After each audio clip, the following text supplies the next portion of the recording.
Sveiki, esu Dailė, gydytoja dermatologė.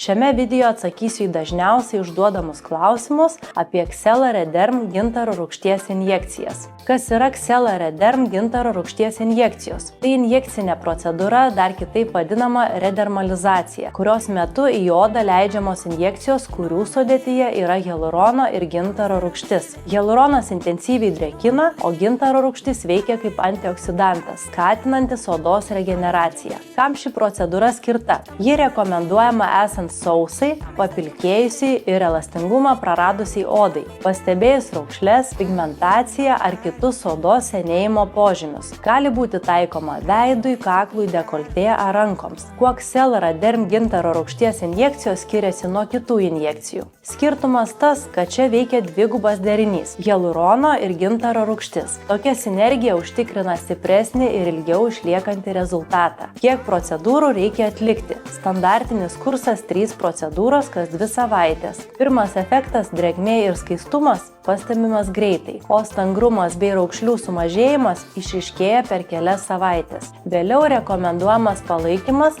kas 6-9 mėnesius. Ar procedūra skausminga ir kaip oda atrodo po jos? Prieš procedūrą yra užtepamas nuskausminantis kremas, tad pojūčiai minimalūs. Po procedūros yra matomi nedideli gumbeliai, kurie praeina per 1-3 dienas. Priežiūra po. Pirmą parą venkite sporto, tiesioginės aktyvios saulės ir pirties. Kasdien naudokite SPF 50. Kada procedūros atlikti negalima? Procedūros neatliekame nėštumo ir žindymo metu, esant aktyvioms infekcijoms, odos uždegimams ar polinkiui į keloidinius randus. Kokio rezultato gali tikėtis? Po procedūrų kurso oda tampa stangresnė, drėgnesnė, lygesnė, skaistesnė, šviesėja pigmentinės dėmės. Kaklo zonoje, vienoje labiausiai amžių išduodančių sričių, efektas itin akivaizdus. Taigi Xellarederm redermalizacija yra saugi, veiksminga ir mokslu pagrįsta procedūra, padedanti atkurti odos kokybę ir jaunatvišką išvaizdą.